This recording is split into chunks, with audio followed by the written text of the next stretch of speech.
L'isola di Tavolara emerge dal mare come una muraglia di pietra sospesa tra cielo e acqua. Un'imponente massa calcarea lunga poco più di 5 chilometri che si innalza improvvisa dal blu del Mediterraneo, dominando l'orizzonte del nord-est della Sardegna. Dall'alto il drone ne rivela subito il carattere.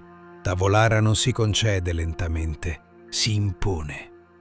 Sotto la superficie il mare è limpido, trasparente, attraversato da praterie di posidonia e fondali che degradano dolcemente.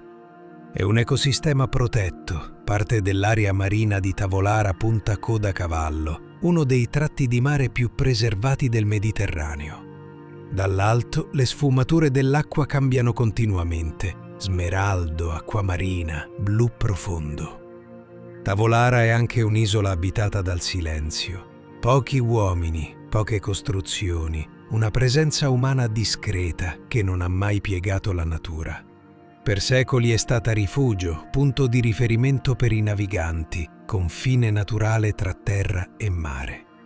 Qui è nata persino la storia del più piccolo regno del mondo, una curiosità che rende Tavolara unica anche nella memoria. Il drone scorre lungo la cresta dell'isola, seguendo il profilo delle falesie che si innalzano fino a oltre 500 metri. Da questa prospettiva, Tavolara sembra una nave di roccia ancorata per sempre davanti alla costa sarda, immobile ma viva. Alle sue spalle la Sardegna continentale appare lontana, quasi secondaria. Davanti solo il mare aperto, l'orizzonte infinito, il vento che modella il paesaggio.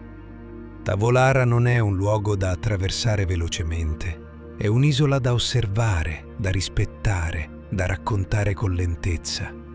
Un simbolo della Sardegna più autentica, selvaggia e incontaminata, dove la natura detta ancora le regole.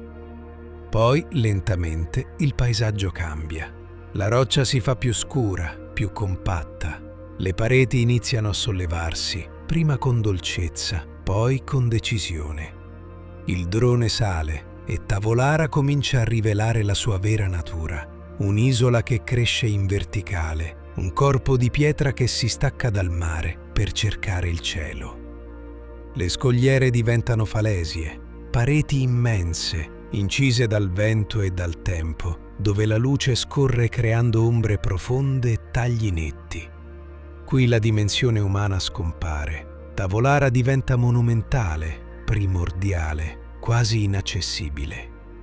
Salendo ancora, la vegetazione si dirada.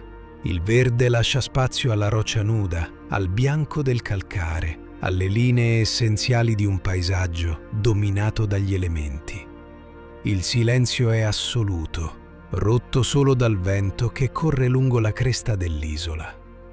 Il drone raggiunge le quote più alte. Da quassù Tavolara domina tutto.